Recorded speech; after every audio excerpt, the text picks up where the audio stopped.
bonjour à tous. Bonjour à nos amis qui viennent de nous rejoindre de pays différents. N'hésitez pas à utiliser la session, en fait, l'onglet conversation pour nous dire qui vous êtes et de quel pays. Parce qu'aujourd'hui, on a changé de format. On est en mode webinaire et donc il y a deux présentateurs, deux animateurs et puis le reste, on va dire des suiveurs, des spectateurs. Et ils Je pourront t'interromps, intervenir cher, en tout de fait. suite pour dire qu'on entend là les applaudissements pour le personnel soignant ici à Paris ce soir, parce qu'à Paris, il est 20 heures là actuellement. Vous l'entendez peut-être derrière moi. Ouais, ça mérite de faire un petit break de temps, 10 secondes, ne serait-ce que pour les entendre, les écouter, parce qu'ils méritent vraiment cette ovation-là.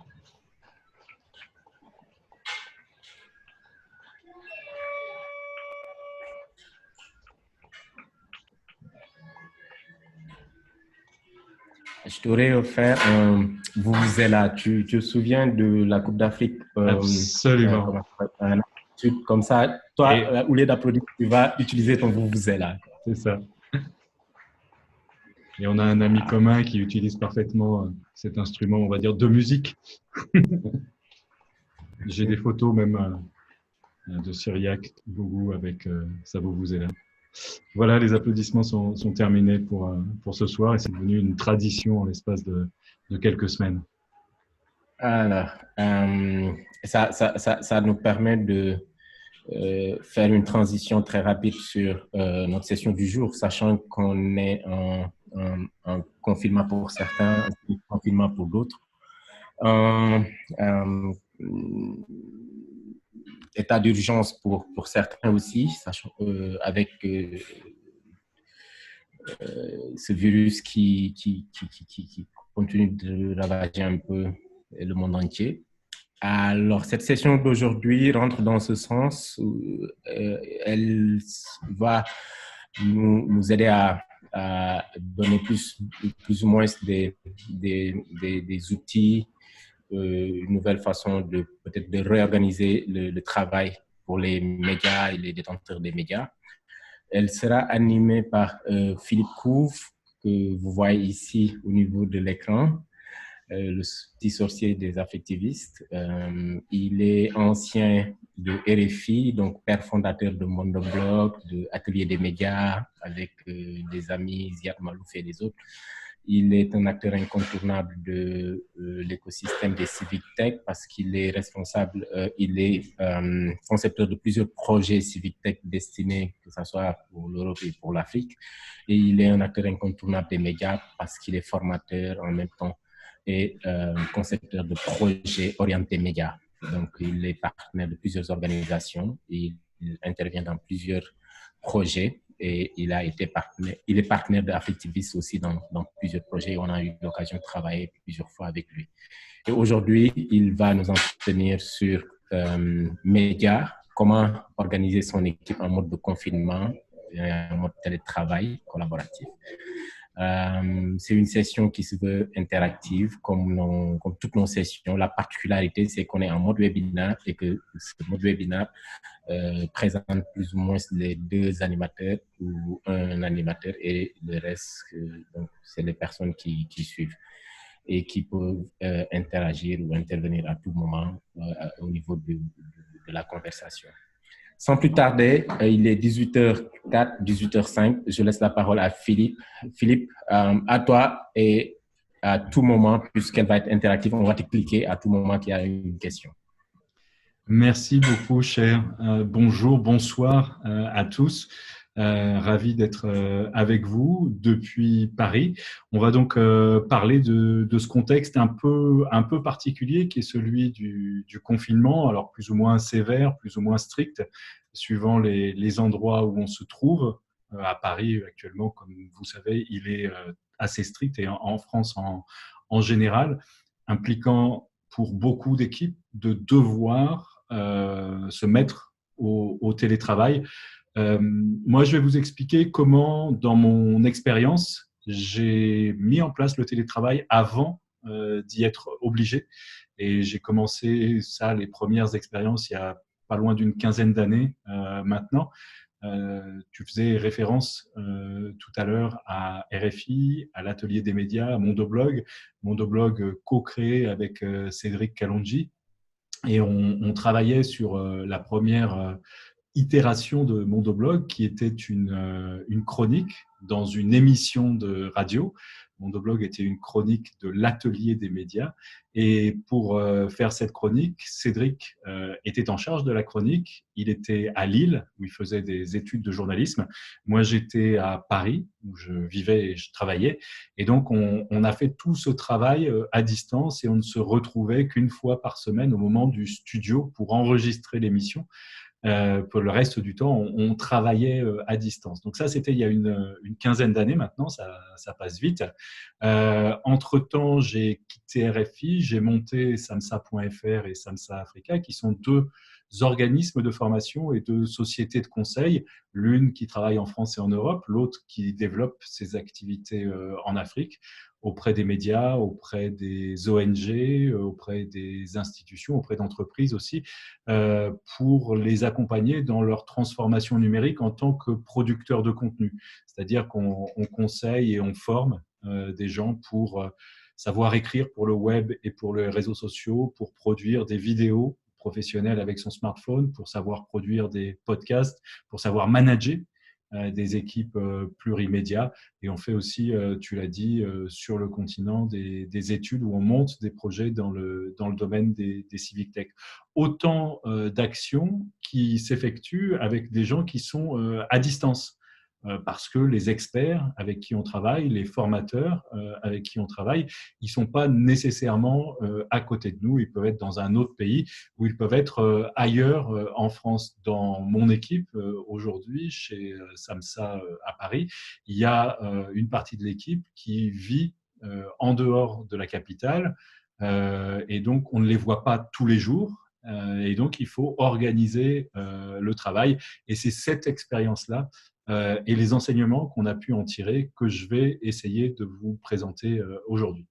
Alors, j'ai voulu faire le sommaire de mon intervention comme ça, et puis je me suis dit non, on ne va pas du tout faire comme ça. Le sommaire de l'intervention, il est très simple, c'est pourquoi il faut se mettre au télétravail, et ça viendra interroger votre ou vos motivations, et comment on s'y met de manière efficace. Et là, on va se pencher sur la question des outils.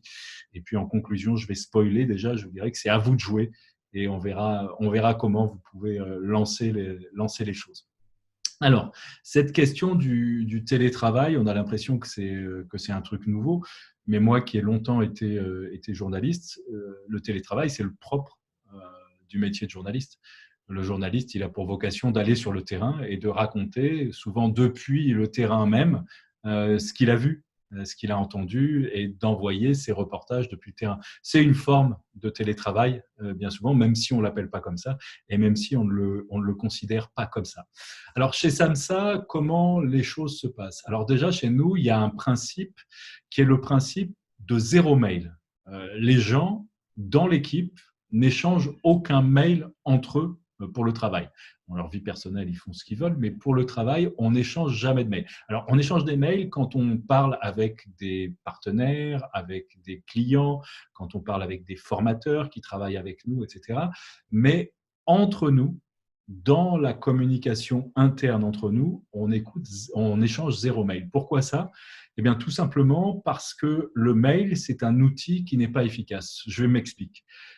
Qu'est-ce que vous faites lorsque vous débarquez dans votre boîte mail? La première chose que vous faites, c'est vous jouer à l'éboueur. Ah tiens, ça je le mets à la poubelle, ça je le mets à la poubelle, ça je garde, ça je mets à la poubelle, ça je garde, ça je mets à la poubelle. Qu'est-ce que c'est que cet outil où la première chose qu'on doit faire quand on arrive sur l'outil, c'est de jouer à l'éboueur? C'est comme si vous rentriez chez vous tous les jours et il fallait débarrasser des monceaux d'ordures avant de pouvoir enfin profiter de votre domicile. Donc ça, pour nous, c'est un outil qui n'est pas efficace et donc on a supprimé les mails internes. Deuxième élément, le confinement. Aujourd'hui, il nous impose, ou il impose à beaucoup le télétravail. Et je vous l'ai dit, pour nous, c'est déjà une réalité, et c'est une réalité très intense depuis 5 ans déjà. Les premières expériences remontent à plus loin, mais depuis 5 ans, c'est en mode télétravail très, très régulier. Et puis, c'est un enjeu aussi pour ce qu'on appelle maintenant le monde d'après, parce que ça permet de limiter les déplacements. Alors, on sait que ça peut être un bénéfice quand on sait le temps qu'on passe dans les embouteillages dans un certain nombre de villes, que ce soit en Europe ou en Afrique. Ça permet de désengorger les villes et ça permet aussi de limiter la pollution. Et donc, c'est plutôt bon pour la planète. Alors, le télétravail, souvent, ça fait peur. Et en fait, il y a des bonnes raisons pour que ça nous fasse peur. Ça nous fait peur parce que, alors, si on est responsable d'une équipe, on va avoir l'impression d'un manque de supervision. On ne sait pas trop ce que les gens font. On ne les a pas sous la main. On se demande s'ils travaillent vraiment.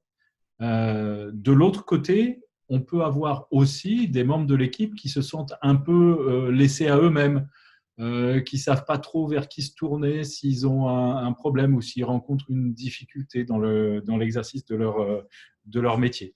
Donc ça, c'est un élément qui fait peur. Autre élément qui fait peur, c'est le manque d'accès à l'information. C'est-à-dire que moi, pour pouvoir travailler, je vais avoir besoin d'une information que détient mon collègue. Ça peut être des choses bêtes et méchantes quand on est journaliste. Ça peut être, c'est mon collègue qui a le numéro de téléphone de tel interlocuteur que je dois essayer de joindre. Ça, c'est un problème. Ou retrouver la référence de quelque chose qu'on avait déjà fait il y a quelques jours ou quelques semaines ou quelques mois. Et je sais qu'à distance, je vais galérer, je vais perdre du temps à essayer de retrouver cette information. Donc ça, c'est aussi un élément qui peut faire peur.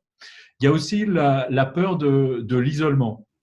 On sait que l'homme est un animal social, qu'il a besoin d'échanger, qu'il a besoin d'interagir.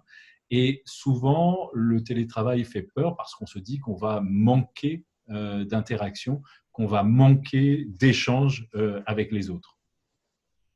Tu peux en même temps mettre ton slide parce qu'il est figé sur la première page. Je ne sais pas si chez toi c'est bon. Oui, mais la première page, moi je ne suis pas sur la première page, je suis sur celui qui dit que ça fait peur. Vous ne voyez pas ça? Ok, donc, non, les autres n'ont pas ça à l'écran. On a juste la page de début. Alors peut-être que je vais arrêter le partage et je vais voilà, le relancer. Là, on voit ton curseur. Maintenant, tu peux relancer. Alors, hop, alors attends. Voilà, là c'est bon. Okay, là, c'est bon. Voilà.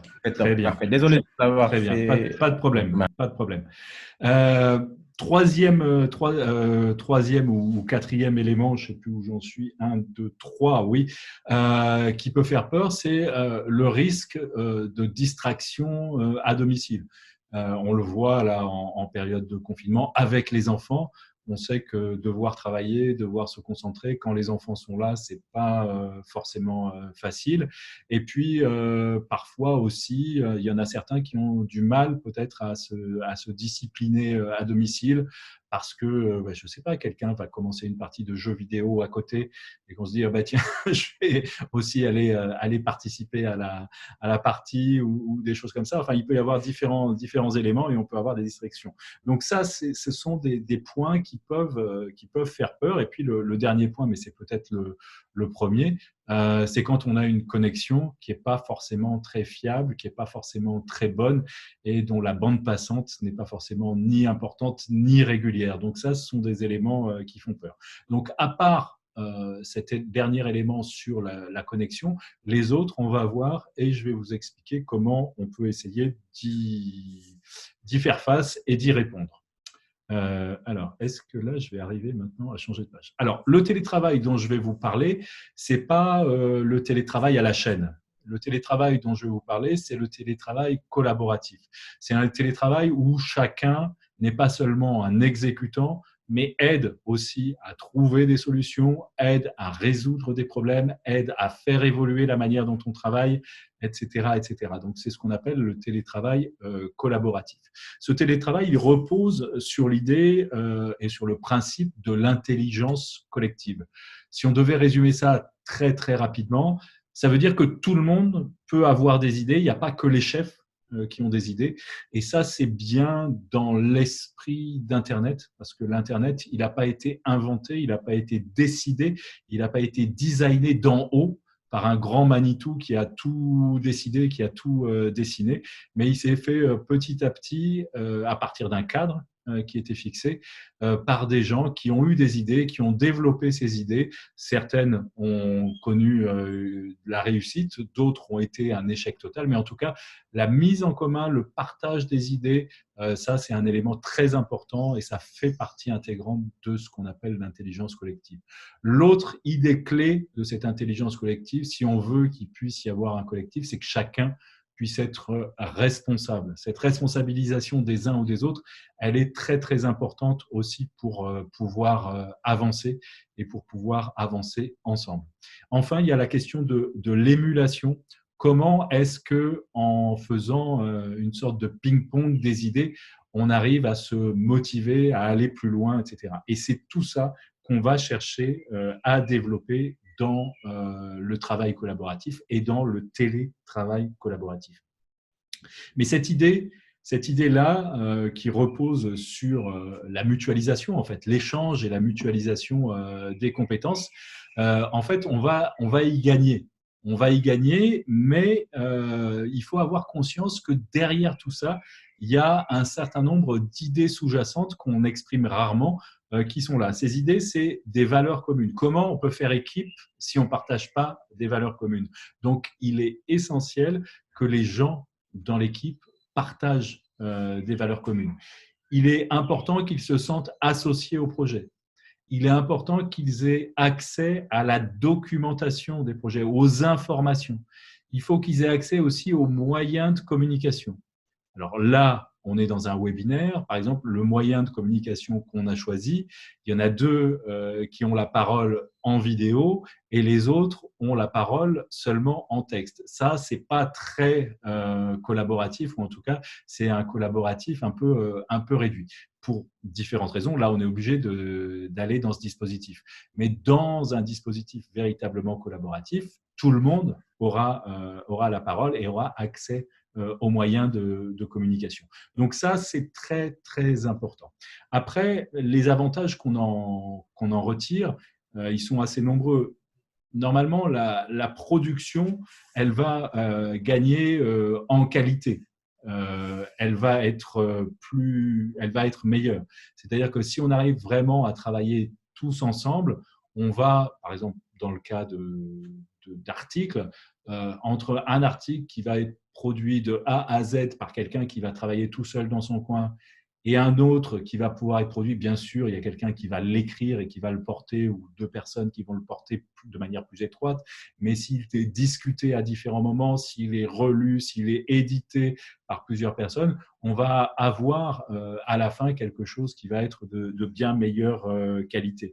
Puis comme on dit, je crois que c'est un proverbe africain, seul, on va plus vite, mais ensemble, on va plus loin. Et donc ça, je pense que c'est quelque chose à garder en tête, et que le partage, dans ce cas-là, il permet d'améliorer la qualité. Ça permet aussi de gagner du temps. On dit seul, on va plus vite, mais en fait, ce n'est pas toujours vrai. Par exemple, lorsqu'il y a un moment de crise, une actualité extrêmement forte, où il faut que tout le monde se mobilise très vite pour être extrêmement réactif, si on arrive à collaborer en échangeant l'information très vite, on va gagner du temps. Toutes les organisations qui sont extrêmement pyramidales, extrêmement centralisées, ont des problèmes de réaction dans les situations de crise, parce qu'on attend que le chef décide. Et le chef décide, alors il doit prendre son temps pour décider, et en plus souvent il décide en n'ayant pas la vue sur l'ensemble des choses qui se passent dans ce moment de crise.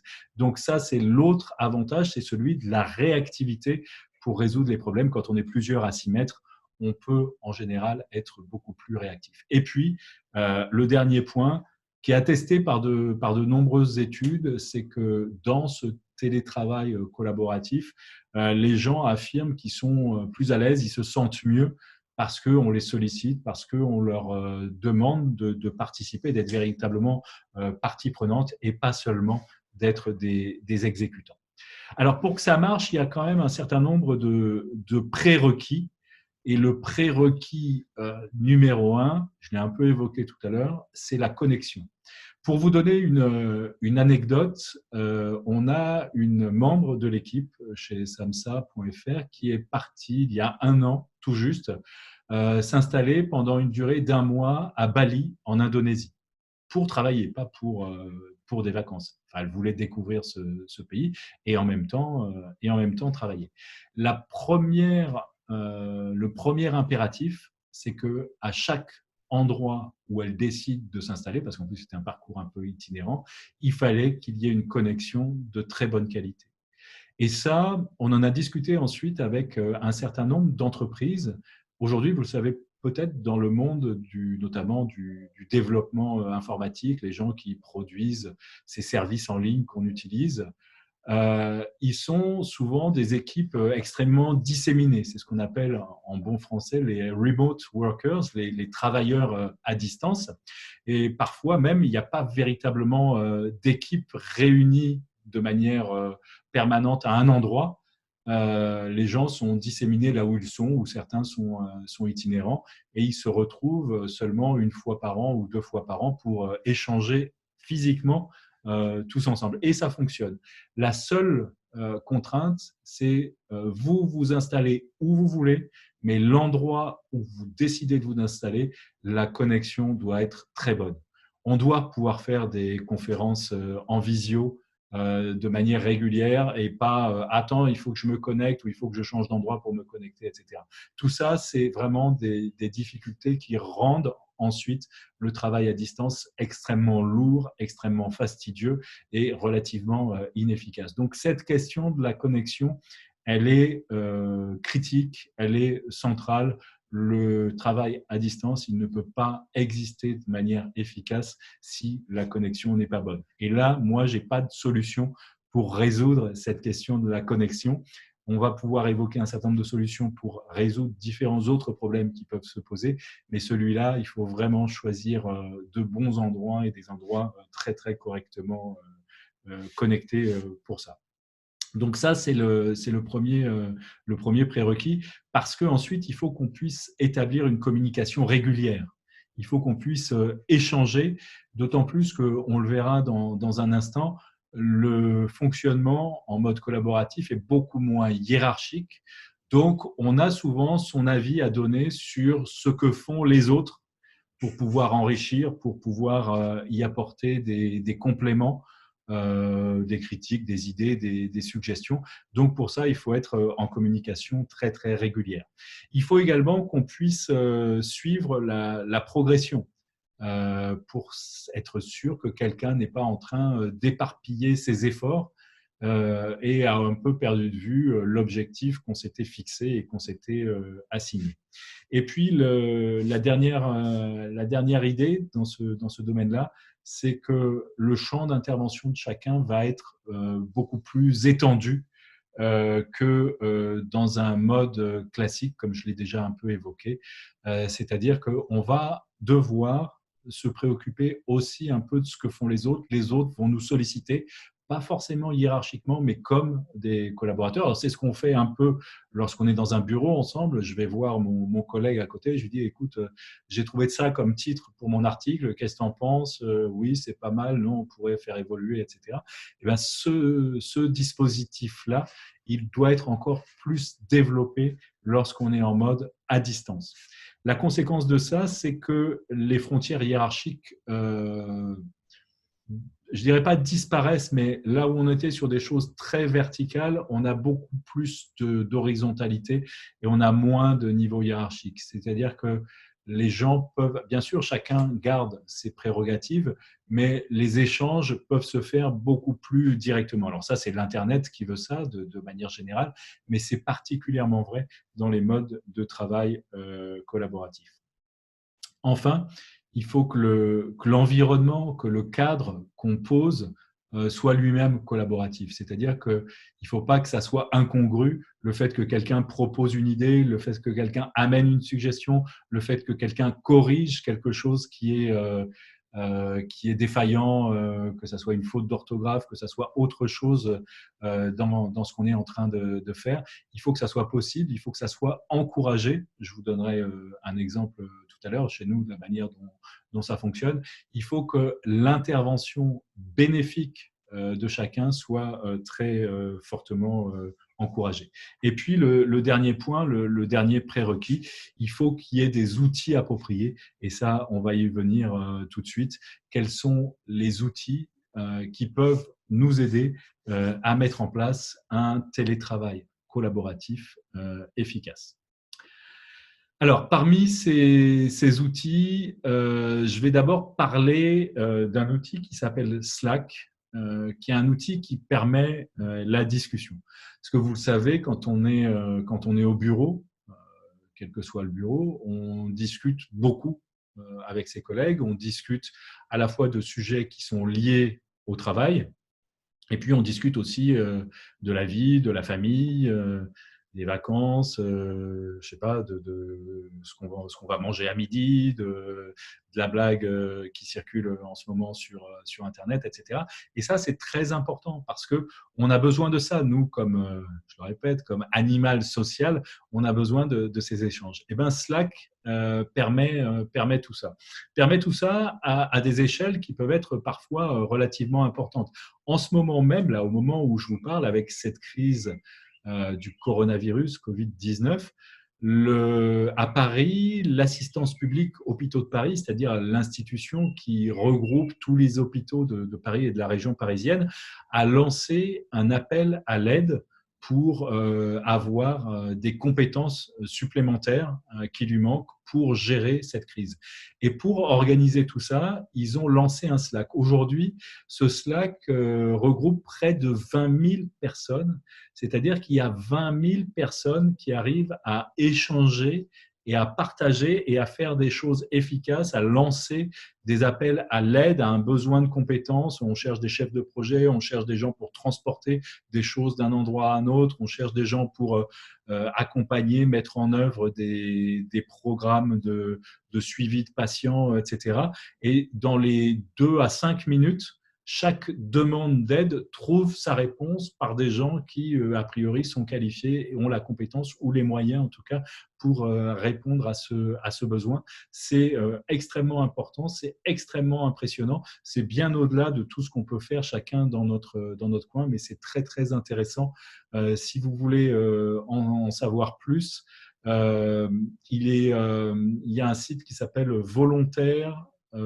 Si vous mettez volontaire APHP dans Google pour Assistance publique Hôpitaux de Paris, volontaire APHP, il vous amènera sur une page où vous pouvez demander votre inscription sur ce Slack. Ce qu'on voit ici, en tout cas dans la partie gauche, que j'ai cerclé en rouge, c'est que dans un Slack, il y a les messages au centre, et sur la gauche, il y a ce qu'on appelle les chaînes, ou en anglais les channels, où maintenant, la francisation, ça ne s'appelle plus des chaînes, ça s'appelle des canaux, un canal ou des canaux. C'est là où s'organise la conversation. Donc, en fait, contrairement à ce qu'on peut vivre lorsqu'on utilise un groupe WhatsApp, où toutes les conversations viennent se mélanger, et vous savez combien c'est pénible d'essayer de retrouver un truc qu'on a vu passer il y a 2 jours dans un groupe WhatsApp, parce que tout est mélangé, toutes les discussions écrasent les discussions précédentes, enfin, les écrasent pas, mais les noient en quelque sorte. Là, en fait, la conversation, elle est organisée par, on va dire, peut-être salle de discussion ou par thématique. Donc, il y a général, qui est une thématique générale. Ici, l'AP vous informe. Donc, ça, c'est les informations que diffuse l'assistance publique. Ensuite, il y a des missions audiovisuelles. Donc là, c'est quand on a besoin de quelqu'un qui a des compétences audiovisuelles, on vient déposer la demande ici, dans cette rubrique, et les gens qui sont intéressés pour fournir leur service savent que c'est dans cette rubrique, s'ils ont ces compétences-là, qu'ils peuvent intervenir. Ensuite, il y a des missions communication, il y a des missions gestion de projet, il y a des missions pédagogie, il y a des questions, il y a un tutoriel Slack, c'est-à-dire si je ne comprends pas comment ça marche, ils ont créé un tutoriel qui est vraiment bien fait. Et puis, il y a encore tout un tas de canaux. Moi, je ne me suis pas abonné à tous parce que je ne suis pas pertinent sur le suivi des malades, je ne suis pas pertinent pertinent sur tout un tas d'autres choses, mais on peut suivre. Donc, le principe, c'est que la conversation, elle est organisée par canaux. Comme ça, on peut aller directement à l'information importante. Ici, je vous en présente un autre qui peut vous intéresser, c'est le Slack des initiatives francophones pour lutter contre le Covid-19. Il a été lancé il y a quelques semaines par une équipe en Belgique autour de Damien Van Acter. Ça essaye de regrouper toutes les initiatives dans le monde francophone. Je crois qu'aujourd'hui, on doit être à pas loin de 3000 personnes quand même sur ce Slack dans différents domaines qui s'activent pour faire de la prévention et pour aider à la lutte contre cette pandémie. Donc, c'est un outil, là encore, où tout est organisé, vous le voyez, dans les canaux qui sont sur la gauche, par thématique, de manière à organiser et que tout ne soit pas ensemble dans un grand foutoir. Là, je reprends encore ce qu'on retrouve dans les groupes WhatsApp quand ils deviennent un peu foisonnants. Si vous voulez rejoindre cette communauté Solidarité Covid-19 de la francophonie, je vous ai mis le lien ici et puis on pourra le partager peut-être tout à l'heure dans la conversation. Voilà, ça peut éventuellement vous intéresser. Maintenant, je vais faire un gros plan particulier sur les canaux tels qu'on les a conçus chez nous, chez samsa.fr. Donc, il y a beaucoup moins de monde que ça, puisque nous, on est une dizaine de personnes en permanent dans ce Slack, plus il y a un canal dans lequel il y a tous nos formateurs, ce qui veut dire que dans celui-là, il doit y avoir une soixantaine de personnes, plus on a différents canaux dans lesquels on peut inviter aussi ponctuellement, pas sur l'ensemble, mais seulement dans certains canaux, soit des clients, soit des partenaires avec qui on travaille sur un projet particulier. Alors, je vais insister sur un canal qui existe par défaut lorsque vous créez un Slack. Alors ça, je ne l'ai pas précisé encore, mais Slack, vous pouvez l'utiliser de manière gratuite. La seule différence avec la version payante, c'est qu'il ne conserve que les 10 000 derniers messages et ensuite, au bout du 10 001e, eh bien, le premier est écrasé, il disparaît et on n'a donc que les 10 000 derniers messages. Si vous passez sur une version payante, l'ensemble, l'intégralité est archivée. Alors vous allez me dire 10 000 messages, c'est beaucoup. En fait, on y arrive très très vite, mais en tout cas, ça permet de tester et de voir si l'outil est adapté pour vous. Et lorsque vous installez l'outil, il y a un canal général qui existe par défaut et il y a un canal random qui existe par défaut. Random, ça veut dire au hasard, ou on pourrait traduire aussi par un peu n'importe quoi. Ce canal, il est très très important parce que je disais tout à l'heure qu'on discute de la famille, on discute de ce qu'on a mangé, etc. Et ça, typiquement, ça vient se discuter dans ce canal-là. Ce qui veut dire que, et moi je pense que ce canal est très très important parce que c'est là où il y a de la vie, c'est là où il y a de l'humanité. On n'est pas seulement sur des choses très opérationnelles de travail. Et donc, c'est là où on fait les blagues, c'est là où on partage les mèmes ou les choses drôles qui circulent sur Internet, etc. Et donc, ça, c'est un canal très très important. Mais vous comprenez bien qu'en le mettant dans ce canal-là, ça évite que ces choses-là qui ne sont pas importantes pour le travail ou pour le projet, elles ne viennent polluer le reste. Mais elles y sont et je répète, c'est vraiment très, très important et il faut en prendre grand soin. Autre canal qu'on a chez nous, alors ça c'est le canal administratif pour gérer les choses administratives. Alors là, ce canal-là n'est pas ouvert à tout le monde. Pas aux 10 ou aux 50 personnes, etc. C'est seulement limité aux personnes qui ont à gérer l'administratif. Donc, on peut aussi définir un certain nombre de canaux privés parce qu'il y a des enjeux particuliers, je ne sais pas quoi, les fiches de paye, etc., qui peuvent circuler par là et qui n'ont pas vocation à être circulées pour tout le monde. Donc, vous pouvez aussi définir des canaux privés qui sont limités seulement à certaines personnes. Mais la règle veut que l'ensemble des canaux professionnels ou sur les projets soient ouverts à tout le monde, puisque je vous ai dit, l'idée, c'est d'être participatif. Chez nous, par exemple, il n'y a qu'un seul canal privé. L'ensemble des autres canaux sont a priori ouverts à tous. Autre canal qui est important dans une logique collaborative chez nous, c'est le canal relecture. Lorsque quelqu'un, et moi j'incite dans l'équipe tout le monde à le faire, et tout le monde le fait parce que c'est devenu une règle et c'est devenu une habitude, dès qu'on a quelque chose, que ça soit un mail qu'on envoie à un client, à un partenaire, on met le texte dans ce canal pour relecture. Donc, quelqu'un relit pour savoir s'il y a des fautes, pour savoir si on comprend bien ce que tu veux dire, pour savoir si c'est bien tourné, si c'est bien formulé. Moi, je mets aussi un certain nombre de choses à relire là-dedans. Donc, il n'y a pas de question de niveau hiérarchique. Tout le monde met des choses à relire dans ce channel. En revanche, il peut y avoir parfois besoin d'une relecture d'une personne en particulier.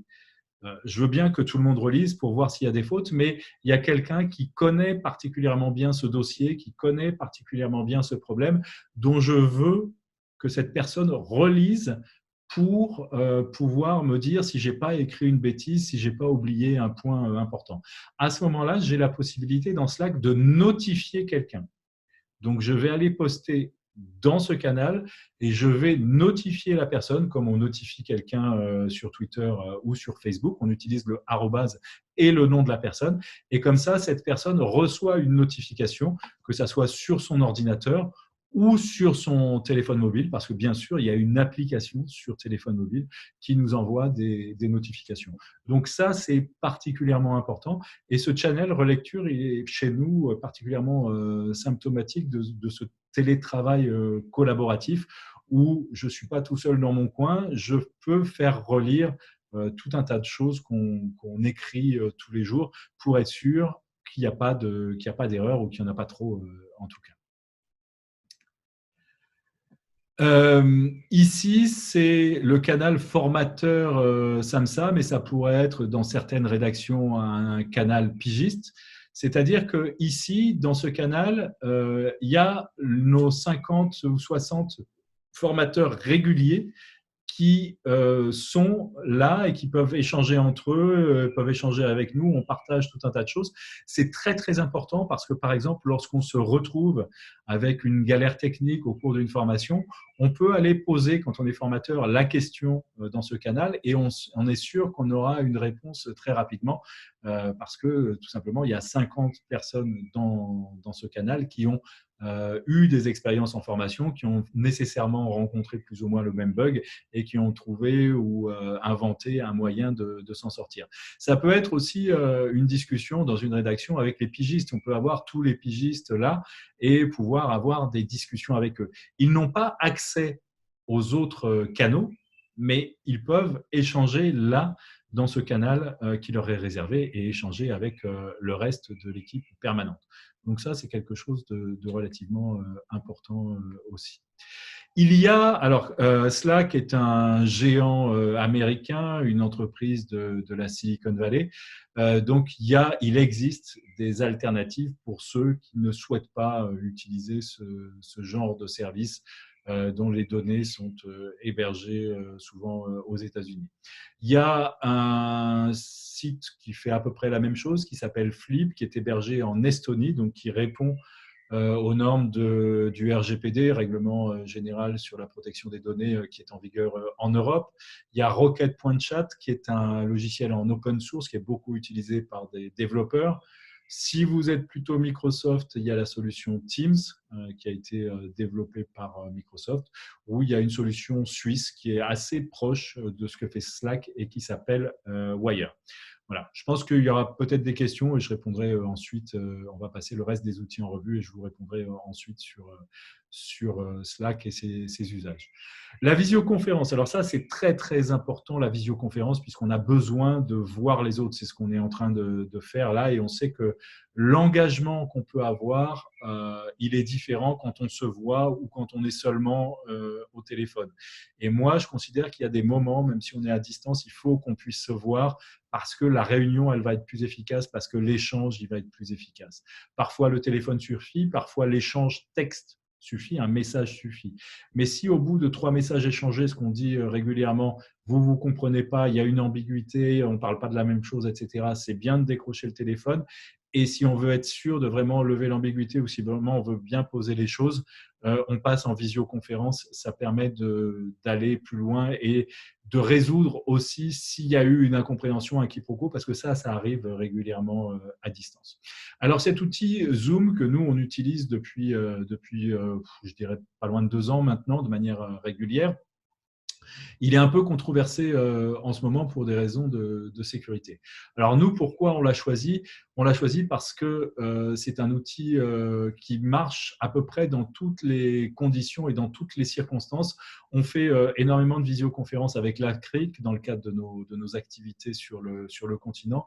Et c'est un outil qui gère très très bien les faibles bandes passantes ou les bandes passantes un peu erratiques. Et donc, c'est pour ça qu'on l'a choisi. La deuxième raison, c'est parce que ça permet aussi, on ne rencontre pas de cas où Zoom ne passe pas, c'est vraiment extrêmement rare, alors qu'avec tout un tas d'autres solutions, et Skype pour ne pas le nommer, et Skype entreprise en particulier, il y a plein de gens qui ne peuvent pas l'installer parce qu'ils n'ont pas les droits suffisants, etc. Donc voilà. Donc ça, c'était les avantages de Zoom. Les inconvénients qui sont liés à cette simplicité d'usage, ça repose sur des choix technologiques radicaux, et ces choix technologiques radicaux, ils peuvent remettre en cause la confidentialité des échanges.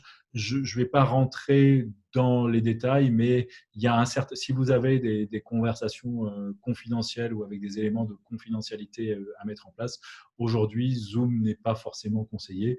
Pour le reste, moi, je considère que ça reste un outil efficace et passe-partout.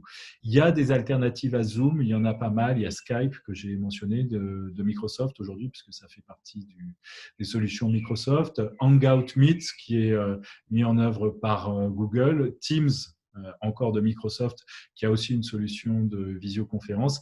Et une solution open source qui s'appelle Jitsi, que vous pouvez tester, qui est bonne, qui permet de... On n'a même pas besoin de créer de compte. Je crois qu'on peut le faire même sans créer de compte. On peut lancer très rapidement une visioconférence. C'est pas mal. En revanche, si vous voulez pouvoir enregistrer votre visioconférence, à ce moment-là, il va falloir aller sur des solutions qui sont payantes. Il y en a bien d'autres que celle-là que j'ai mentionnées, mais vous pouvez ça trouver en faisant quelques recherches sur Internet. Donc la visioconférence, je l'ai dit, il y a le langage non verbal, on voit si la personne sourit, on voit si la personne est animée ou pas, on voit si la personne a l'air d'aller pas très bien, on voit si la personne au contraire a l'air d'être joyeuse, on voit le niveau d'engagement lorsque vous êtes dans une réunion, s'il y a quelqu'un qui est complètement avachi, qui manifestement a le regard tourné vers le bas, qui est en train de regarder son téléphone pendant toute la réunion, vous pouvez le savoir ou au moins le sentir. Et puis il y a tous ces signaux faibles, on peut voir plus facilement que quelqu'un va pas bien et donc pouvoir intervenir, ce qui au téléphone pourrait passer plus ou moins inaperçu, et en tout cas en texte on le voit pas nécessairement quand on échange par mail ou par Slack avec quelqu'un. Donc voilà, c'est pour ça que c'est un outil intéressant. Maintenant pour la production. Alors dans Slack dont je vous ai parlé tout à l'heure, on n'écrit pas d'articles, on ne fait pas de choses très compliquées. C'est vraiment pour la communication, les échanges. Les productions, elles vont se faire dans d'autres outils, et particulièrement si on est dans l'éditorial, la suite Google, les Google Docs, Google Tableur, Google, etc., vont pouvoir nous servir et être utiles. Je vais, parce que le temps passe et je voudrais qu'on ait quand même le temps de passer en revue quelques questions, je vais aller assez vite pour vous pointer, parce que je pense que vous les utilisez déjà, mais quelques éléments que vous ne connaissez pas forcément ou que vous n'utilisez pas forcément de manière optimale dans les Google Docs.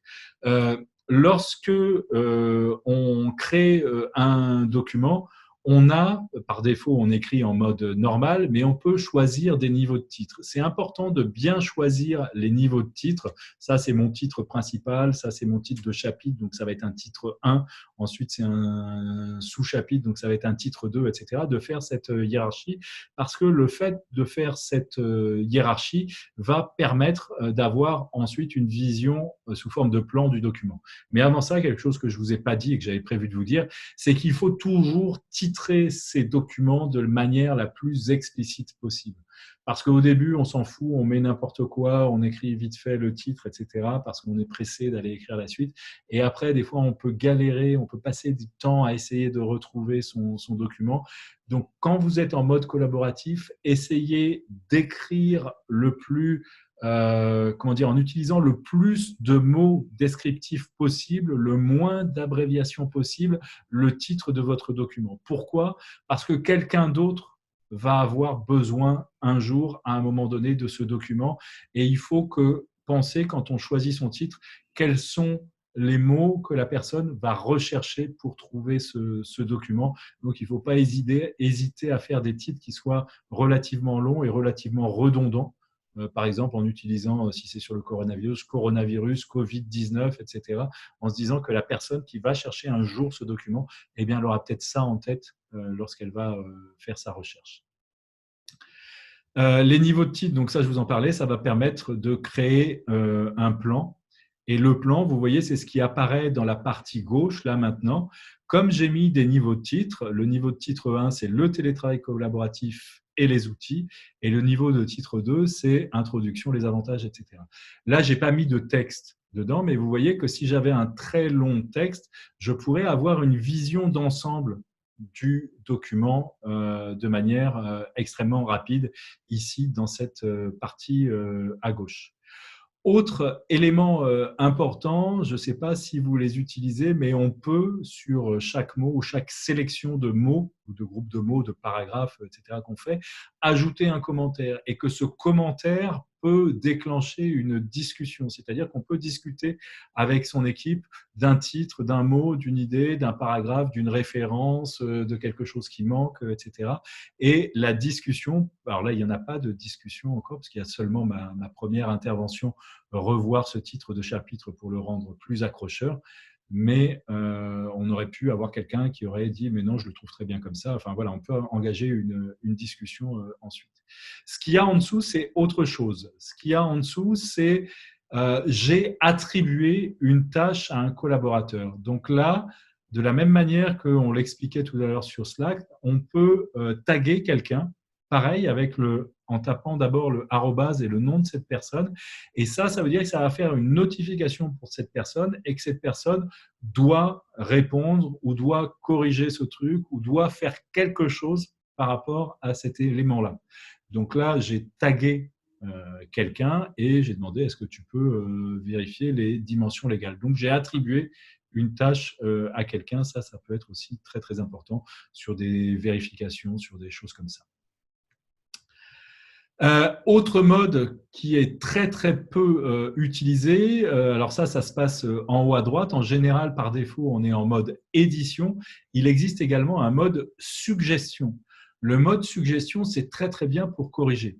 Lorsque je vois une faute d'orthographe, une faute de frappe dans un texte, c'est pas nécessaire que je mette ça en commentaire. Si je le mets en mode suggestion, l'auteur de l'article, il va voir un bout de texte comme ça qui est encadré en vert, comme le mot instantané, là, ici, et il pourra décider de valider cette suggestion. Donc, il n'aura qu'à cliquer sur la petite coche et la correction sera validée. Il n'aura pas à retaper la correction dont on lui a parlé en commentaire. Donc, la suggestion, c'est un peu mieux qu'un commentaire pour faire des corrections. Ça permet de gagner du temps. Mais vous voyez, il faut être sûr de sa correction. S'il y a un doute, il vaut mieux mettre un commentaire. C'est vraiment là pour les fautes de frappe ou les fautes d'orthographe quand on est vraiment sûr de son coup. L'une des inquiétudes que beaucoup de gens ont aussi, comme il n'y a pas de bouton enregistré sur Google Docs, c'est « j'ai peur de tout perdre » ou « j'ai peur de tout casser, de faire une bêtise ». Alors, on ne peut pas tout perdre à partir du moment où on est connecté et on ne peut pas tout casser parce que toutes les versions du document et le document s'enregistrent automatiquement très régulièrement.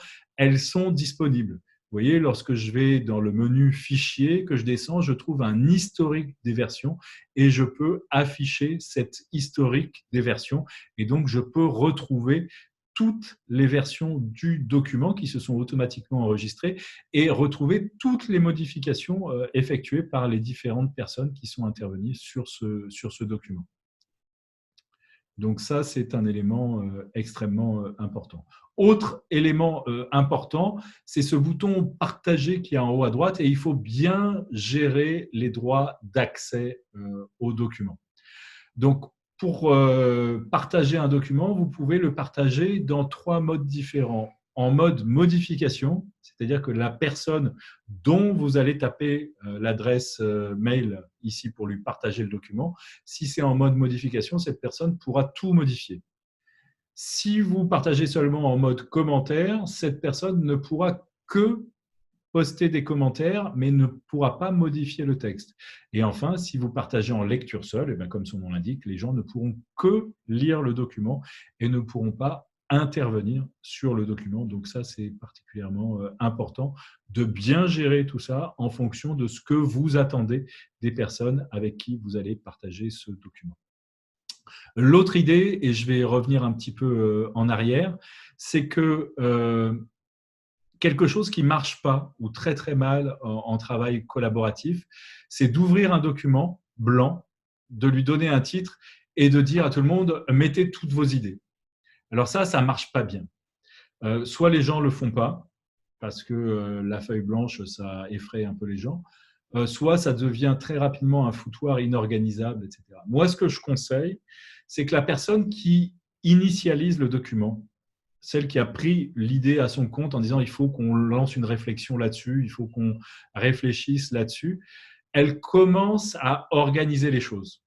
Elle commence à dire, ben voilà, il y a un premier thème autour de tel sujet, il y a un deuxième thème autour de tel sujet, il faut qu'on réfléchisse sur les dates et sur le calendrier, etc. Comme ça, les gens qui vont intervenir ont déjà une forme de cadre, quitte à ce qu'il évolue, ce qu'il soit modifié ensuite, mais c'est beaucoup plus facile d'apporter des inputs de la collaboration dans quelque chose qui est déjà un peu cadré.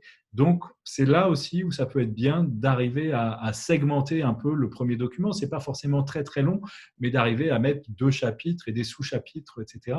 Ce qui va permettre déjà aux gens d'orienter leur collaboration et d'orienter leur fonctionnement.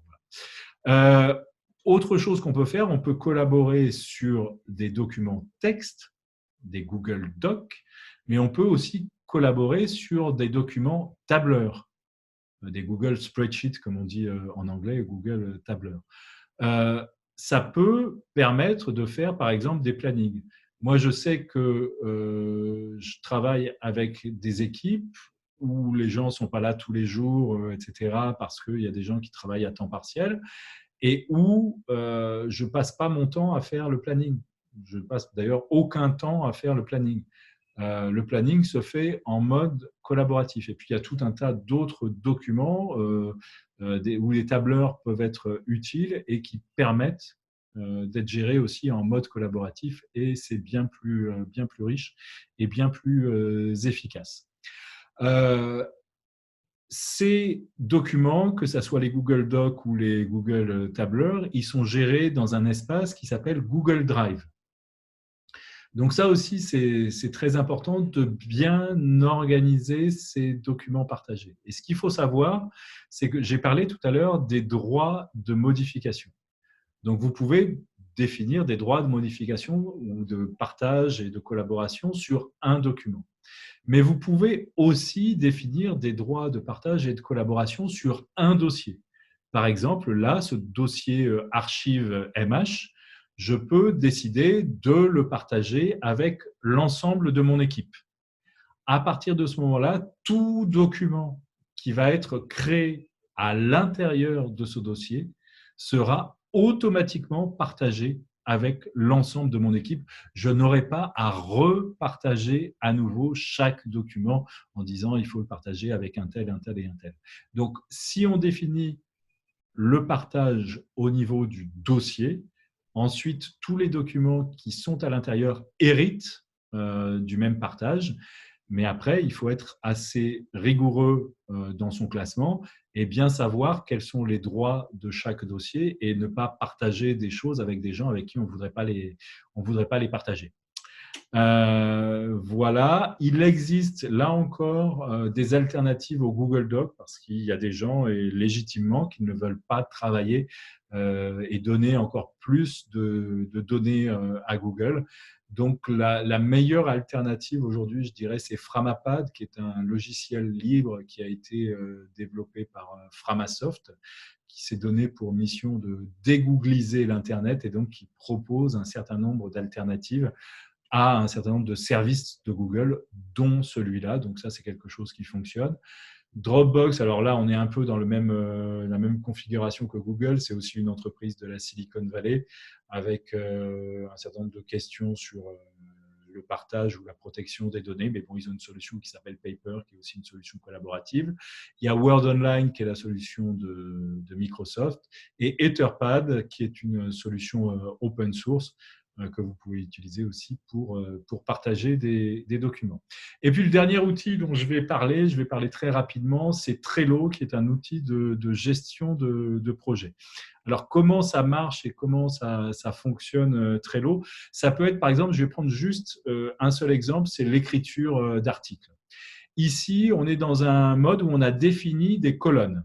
Ma première colonne à gauche, c'est ma colonne idées. Ce sont les idées d'articles que l'équipe propose. Ma deuxième colonne, c'est à l'issue de la conférence de rédaction. Parmi ces idées, il y a les sujets qu'on a décidé de lancer aujourd'hui. Donc là, ce sont les sujets lancés. Les idées, on ne les jette pas parce que peut-être qu'elles seront encore valables demain et on a décidé de ne pas les lancer aujourd'hui, peut-être parce qu'on n'avait pas les moyens non plus de tout lancer, mais on peut les garder. Donc ensuite, ça devient des sujets lancés. Donc des journalistes sont attribués sur ces idées et ensuite, une fois qu'ils ont fait leur travail de reportage, d'enquête, etc., ça passe à l'écriture en cours. Donc vous voyez que le principe, ça va être de faire glisser nos petites cartes là vers la droite d'écriture en cours. Ensuite, ça va passer en editing et correction. Et ensuite, ça va passer en validation de rédaction en chef et peut-être ensuite en maquette, etc. Voilà. Donc, à chaque étape, par exemple, si moi, je suis un éditeur ou un correcteur, si je vais sur ce tableau Trello, je sais qu'actuellement, j'ai 3 articles à relire, un reportage à l'hôpital, un autre interview d'un épidémiologiste de l'Institut Pasteur. Et une fois que j'aurai relu ces articles, je vais pouvoir faire passer les petites cartes à droite en attente de validation. De la part du rédacteur en chef. Ce qu'il faut savoir, c'est que derrière ces petites cartes-là, qui sont toutes petites, on peut mettre plein d'informations différentes qui correspondent à la tâche. Et ces informations, alors vous en avez un aperçu ici, ça c'est en quelque sorte, si je tire une carte, je peux lui mettre une description très détaillé. Je peux mettre un lien qui pointe justement vers cet article qui a été écrit dans Google Doc. Je peux mettre une checklist s'il y a un certain nombre de choses à faire par rapport à cette tâche-là en particulier. Je peux mettre une date limite de rendu avec 1 heure si on veut. Je peux assigner des personnes spécifiquement sur cette tâche. Enfin, ça permet de faire vraiment beaucoup de choses. Et donc, c'est un outil qui peut être extrêmement intéressant pour juger la progression du travail et que tout le monde ait une vision partagée sur le travail en cours. Là aussi, il existe une alternative qui s'appelle Framaboard, qui a été là aussi mise au point par Framasoft dans le projet de dégoogliser l'Internet, même si là, ce n'est pas un outil Google, mais c'est un outil Trello, pareil, de la Silicon Valley, etc. Et donc, il y a cette alternative qui permet aussi. Conclusion provisoire, il n'y a pas de magie dans le monde du télétravail collaboratif, il n'y a que de la pratique et il n'y a pas une bonne solution théorique, il n'y a que des solutions pratiques qui marchent, donc il faut vraiment tester, il ne faut pas tout tester en même temps, il faut tester petit à petit, mettre en place les briques les unes après les autres, mais ça peut être extrêmement utile et c'est extrêmement puissant. Et dernière mise en garde, les outils collaboratifs ne font pas collaborer celles et ceux qui ne le veulent pas. Ma grand-mère, elle disait, on ne fait pas boire un âne qui n'a pas soif. C'est pas l'outil qui va régler des problèmes de gens qui ne veulent pas collaborer, qui ne veulent pas échanger entre eux. Ça, c'est un problème qu'il faut régler par ailleurs. L'outil, il va aider, il va donner une dimension supplémentaire à des gens qui veulent collaborer, qui sont prêts à collaborer, mais en revanche, il ne va pas résoudre par magie les problèmes humains qui peuvent exister dans une équipe. Voilà, c'était tout pour cette partie qui a été un petit peu trop longue. Et je te laisse me dire, Cher, parce que je n'avais pas la vision sur le chat, s'il y a des questions. Alors, déjà, merci beaucoup, Philippe, pour cet exposé assez riche. Moi, j'ai appris énormément de choses et je peux confirmer que les outils collaboratifs nous ont souvent aidés, toi et moi, dans certains projets. Pour certains projets qu'on a eu à développer, notamment avec Google Doc, où il a été très simple pour nous de rédiger un document avec un plan détaillé. Chacun s'occupe d'une partie et au bout de d'une séance de travail, on était à 46 pages. On avait déjà tout bouclé. Donc, c'est très, très, très intéressant. Slack aussi, on l'utilise beaucoup. Il y a toujours énormément de choses à apprendre dans Slack et je pense que c'est l'un des outils pour le moment qui constitue en quelque sorte une sorte d'alternative pour le travail collaboratif et à distance, puisque ça permet effectivement de collaborer sur énormément de choses, mais d'avoir l'historique et de revenir sur certains points et avoir plus ou moins des discussions de bureau, des discussions de couloir, voilà, avoir un peu l'environnement de travail classique en vrai, mais l'avoir en virtuel cette fois-ci. Les questions, il y en a. J'ai essayé de répondre à certaines questions pendant que tu parlais, mais il y a une qui nous a été envoyée qui demande dans quelle mesure pourrions-nous avoir un accès aussi pris en charge, entre parenthèses, à 100% au nouveau cycle de formation à distance dédié à la transformation digitale et aux nouveaux médias proposés par SAMSA. Malheureusement, voilà, ça repose sur un dispositif qui a été mis en place en France pour les salariés qui sont salariés en France et qui sont aujourd'hui soumis à ce qu'on appelle l'activité partielle, qui est en fait du chômage technique, qui ne peuvent plus travailler. Et dans ce cadre-là, ce dispositif pour la France prévoit la prise en charge des formations. Et malheureusement, ça ne concerne pas les autres pays. Mais la bonne nouvelle, c'est qu'on va profiter de cette opportunité pour développer un certain nombre de formations qu'on essaiera ensuite de mettre à la disposition de nos partenaires, voilà, dans des conditions qui restent encore à déterminer. Mais l'idée, c'est que ce qu'on sera amené à développer ici en France, on puisse en faire profiter au-delà des frontières. Mais c'est encore un peu tôt pour en parler. Okay. Il y a une question qui demande quels sont les outils parmi ceux proposés, lesquels sont gratuits. Bon, je pense que la réponse... Alors, tous ont une version gratuite. Slack, je l'ai dit, a une version gratuite qui permet de conserver 10 000 messages, les 10 000 derniers messages. Donc, ça vous permet au moins de le tester et de voir si l'outil est approprié pour vos usages. Google Doc, c'est gratuit. Trello, il y a des versions gratuites qui vont assez loin, je crois, je ne me souviens plus dans le détail, mais on peut l'utiliser. Et autrement, les versions dont j'ai parlé, développées par Framasoft dans leur opération Dégoogliser l'Internet, sont gratuites. Quant aux outils de visioconférence, Zoom a une version gratuite et la plupart d'entre eux, aujourd'hui, ont des versions gratuites assez étendues en période de coronavirus. Ça, c'est un commentaire que moi, je vais faire sur ce que tu as proposé. C'est pour dire, en fait, à nos spectateurs que les outils proposés ici, c'est des outils que toi, déjà, tu utilises dans le cadre de ton travail et que tu as déjà expérimenté. Ce n'est pas juste des outils que tu as appris sur Internet et que tu es venu présenter.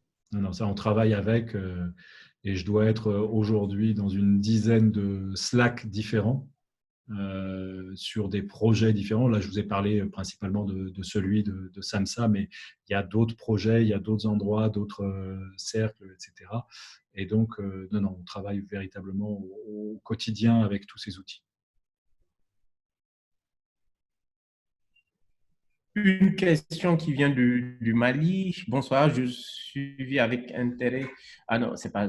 Voilà. La question, c'est par exemple, moi, je suis le Donny Block de la communauté des blogueurs du Mali. Si nous voulons avoir une formation avec SAMSA, c'est quoi les démarches? Je pense qu'il faut que tu laisses Euh, ton adresse. oui, oui, oui. Alors, j'avais donné tout à l'heure mon compte Twitter. Ou sinon, vous pouvez m'écrire sur contact@samsa.fr.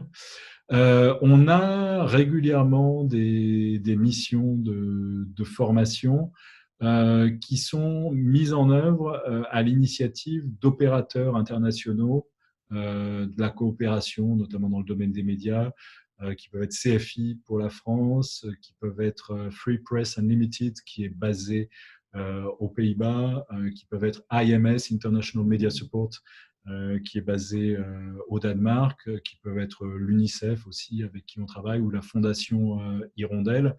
Donc, c'est plutôt dans le cadre de ces missions, parce que nous, on est une petite entreprise, donc on n'a pas les moyens de financer, donc on répond en fait à des appels, à des besoins que ces opérateurs internationaux ont pour dispenser des formations dans les domaines de spécialité qui sont les nôtres.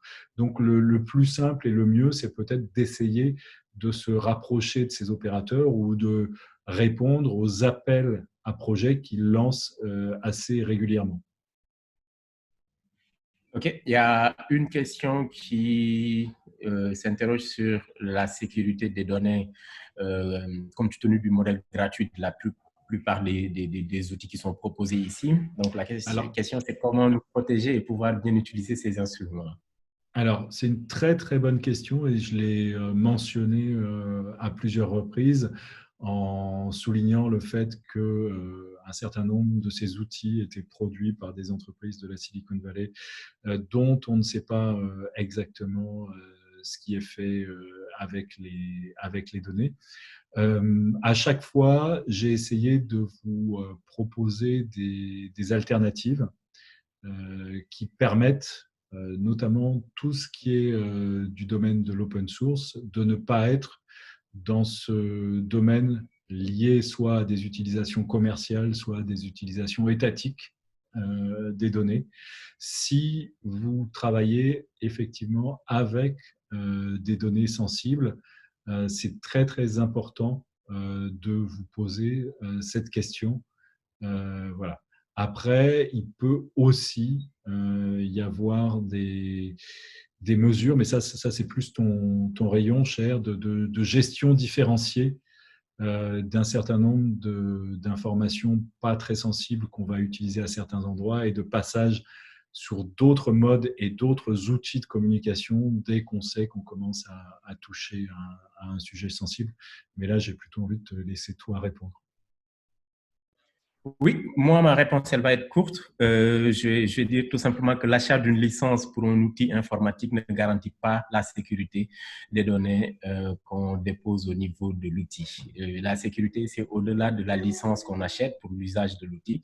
C'est une logique, c'est une politique et c'est tout un tas de dispositifs, que ce soit humains, techniques, qui doivent entrer en jeu. Après, bon, on pourrait avoir une session sur la sécurisation des données sur les outils collaboratifs ou le travail collaboratif. Ça peut être l'objet d'une autre session, mais pour vous rassurer, acheter une licence ou utiliser un outil gratuit ne garantit ni chez celui qui vend, ni chez celui qui propose gratuitement, ne garantit nullement la sécurité.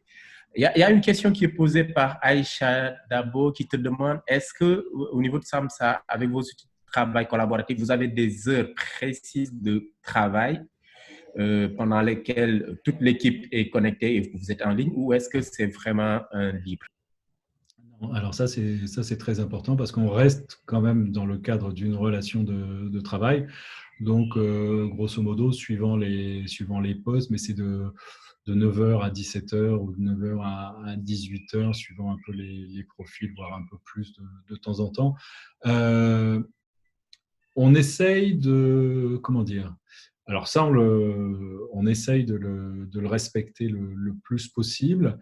Après, on essaye aussi d'avoir de la souplesse. C'est-à-dire que l'avantage aussi du télétravail, c'est que si quelqu'un, par exemple, a un rendez-vous médical en journée, bah, qu'il puisse aller à son rendez-vous médical et puis revenir. Ce qui est important, en revanche, c'est qu'on puisse le savoir. Parce que comme on ne voit pas que la personne quitte le bureau, etc. Donc ça aussi, c'est quelque chose que nous, on essaye de mentionner dans le canal random, celui où on se raconte un peu sa vie, etc. En disant, attention les gars, là je dois partir pendant 1 heure parce que j'ai un rendez-vous chez le médecin, etc. À tout à l'heure, de manière à ce qu'on n'essaye pas de solliciter cette personne pendant son absence. Et l'idée, c'est d'avoir un peu aussi un peu de souplesse sans que ça déborde dans un sens ou dans l'autre. Dans un sens où le patron ou le boss exige que tout le monde soit là tout le temps, de jour, de nuit, le week-end, la semaine, etc., ce qui est une dérive. Ou l'autre dérive, c'est que les gens se sentent surtout autorisés à ne pas travailler, qui serait une autre forme de dérive. Donc, il faut arriver à tenir ça, et le plus simple est quand même d'avoir quelque chose de bien cadré, notamment en termes d'horaire, mais après en y aménageant quand même de la souplesse, parce que l'idée aussi du télétravail collaboratif, c'est d'avoir aussi une certaine dimension de souplesse. Une dernière question, puisque nous avons déjà dépassé le temps de 10 minutes. Comme ça, en fait, je ramasse les trois dernières questions et puis tu feras ton mot de conclusion. La première, c'est comment faites-vous pour convaincre les collaborateurs résistants à l'innovation pour utiliser ces outils? Une autre question, un journaliste qui travaille pour une télé a besoin de connexion de haut débit pour envoyer des reportages à sa rédaction centrale. Y a-t-il d'autres outils pour faciliter son travail s'il est en mode télétravail? Et une dernière, la troisième, c'est quelle est la méthode pour pousser les grands débutants à s'approprier, par exemple, de Slack, Trello, Google, etc. Alors, sur la question de convaincre, en fait, moi, j'ai pas eu trop ce problème parce que j'ai créé l'entreprise il y a 10 ans, et tous les gens qui ont été intégrés dans l'entreprise, quand je les ai recrutés, je leur ai dit, ici, c'est 0 mail dans l'équipe et on bosse avec des outils collaboratifs, c'est pas une option. Donc, si vous venez, c'est comme ça que ça marche. Donc, j'ai recruté des profils qui étaient a priori compatibles et intéressés par ce mode de travail-là. Et pour un certain nombre, quand je les ai recrutés, j'aurais dit probablement, on va travailler là comme la plupart des gens travailleront dans 10 ans. Le coronavirus a un peu accéléré, je pense, les choses, mais j'étais pas loin de la vérité. Donc, j'ai pas eu à convaincre les gens, moi spécifiquement, mais j'ai recruté les gens sur comment dire, cette volonté d'adopter ce mode de travail. Si vous voulez convaincre les gens, et ce qui revient avec la dernière question sur les grands débutants, comment commencer? En fait, c'est ça la question qu'il y a derrière. À un moment donné, il faut être assez strict, limite un peu dictateur. Moi, par exemple, je sais que quand les gens arrivent, il y en a certains qui ne comprennent pas tout de suite et ils m'envoient des documents Word ou des documents Excel. Et je dis non, ça, c'est pas possible. Pourquoi? Je m'en fous de Word ou d'Excel. C'est parce que ça pose des problèmes. Un document Word, il y a toujours un problème de version. Parce qu'on l'a envoyé à 3 personnes, il y en a une qui a répondu le premier jour, la deuxième a répondu le deuxième jour, mais les corrections de la première ne sont pas intégrées dans la version de la deuxième, etc. On se retrouve. Quand on a des outils en ligne, comme Google Doc ou d'autres, il n'y a qu'une seule version, c'est celle qui est en ligne. Et si on va travailler dessus, sur cette version, on est sûr d'avoir tout le temps la dernière et la bonne version. On est sûr que toutes les corrections ou les commentaires qui ont été apportés s'y trouvent, etc. Donc, on ne perd pas du temps à rajouter des corrections ou avoir fait des corrections pour rien ou des commentaires pour rien, etc. Parce que finalement, on est parti sur l'autre version du document. Donc ça, à mon avis, travailler avec les Google Docs, on peut arriver, je pense, à convaincre assez rapidement que ça a un intérêt parce que justement, ça évite les allers-retours.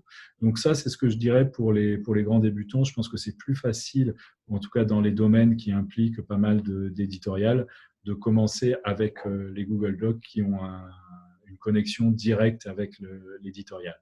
Sur la question du haut débit nécessaire, le haut débit, il est nécessaire uniquement pour des gens qui ont de la vidéo à envoyer. Pour tout le reste, pour du texte, tout ce dont moi j'ai parlé, sans parler de vidéo, il n'y a pas besoin de haut débit. Il y a besoin d'un débit constant, régulier, fiable, stable. Il n'y a pas besoin d'un haut débit. Après, si ce qui est sous-entendu dans la question, c'est l'envoi de gros fichiers, alors là, c'est effectivement un peu plus compliqué.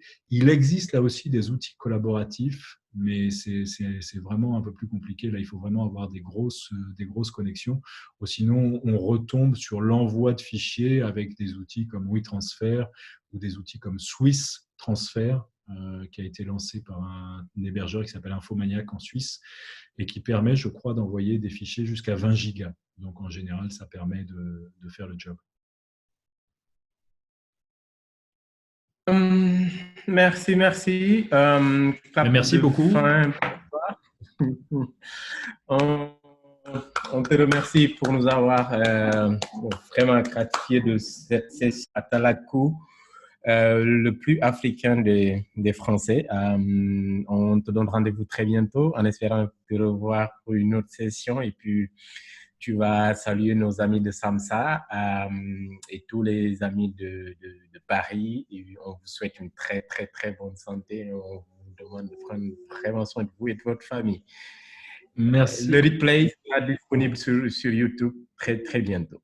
Merci beaucoup. Puis merci pour l'invitation. Et puis j'espère que les restrictions de voyage seront bientôt levées, ce qui voudra dire deux choses, ce qui voudra dire que la situation avec cette pandémie va beaucoup mieux, et ce qui voudra dire aussi que je pourrai à nouveau venir en Afrique et que vous pourrez aussi venir voyager pour nous rendre visite à Paris, où les locaux de SAMSA sont toujours ouverts pour tous ceux qui passent pour venir faire un salut et venir voir où on est installé. Je vous salue tous. La nuit est tombée derrière moi, en fait. Hein. Je me rends compte là. Bonne soirée à tout le monde. Prenez bien soin de vous. Et puis, merci encore pour l'invitation. Et puis, si vous voulez me contacter, soit sur Twitter, @couve, soit sinon vous m'écrivez sur contact@samsa.fr. À très bientôt.